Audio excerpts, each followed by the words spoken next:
Wambugo apple. Wambugo apple sa gabi. Ang ganda. Ang ganda ng dahon nila, oh. Plus gumaganda pa yung klima sa ngayon. Ang ganda ng dahon ng wambugo. Ito yung apple na galing ng Africa. Kaya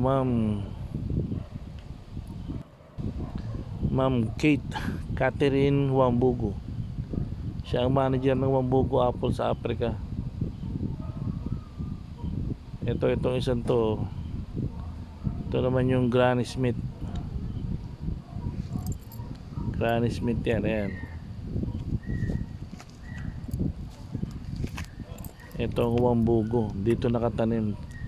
Dito ko siya dinugtong sa Fuji apple na nag-uugat na yung katawan. Lumalabas ang ugat sa Fuji, oh. So, ang gandahan din sa Fuji apple, eh. Maski diyan ka lang magdugtong, lagay ng medium, uugat na yan. Timano may ugat na siya, eh. Ito ang Wambugo natin, oh. Ang taba. Yan lang nakatanim sa 16 liters. Ang samantala wala tayong mataniman dito, eh.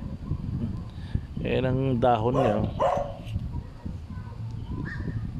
Ibang dahon ng Wambugo pag yan. Kaya ko-compare mo sa ibang apple, magkakaiba sila. Bawat isang variety ng apple may iba-iba silang pagkakakilanlan ng dahon. Kung talagang ikaw ay mapanuri sa halaman mo, makikita mo pagkakaiba nila. Yan ang Wambugo. Pero kung hindi ka mapanuri, makikita mo parang pare-parehas lang. Pero may pagkakaiba ang bawat sa kanila. Alam din yan ng mga nag-aalaga din ng apple. Ayan, may mga fruitlets na siya, may mga fruiting buds. Ayan, lumalabas na. Ayan, mamumulaklak na yan dyan, susunod. Oh, ang daming fruiting buds.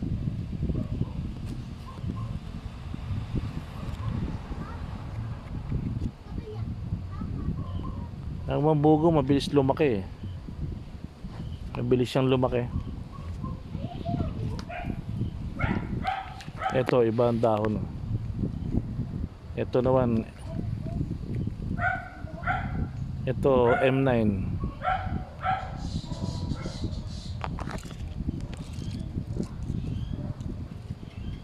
Oh,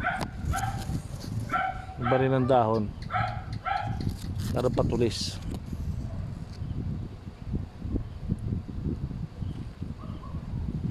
Halos lahat naman ito mga apple ko na grafted, nakakabit sa ang rootstock, Fuji na galing din sa seeds.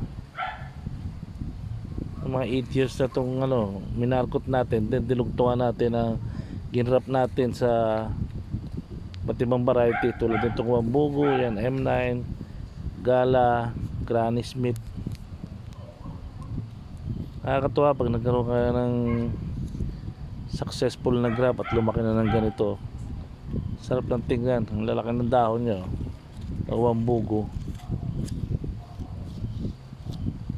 Marami-rami na rin tayong apple dito sa maliit na lupa natin pinagtatamnan dito, eh. Lahat lang yan nakapat. Para pagka uwi na kami ng Quezon, bubuhati na lang. Bye bye.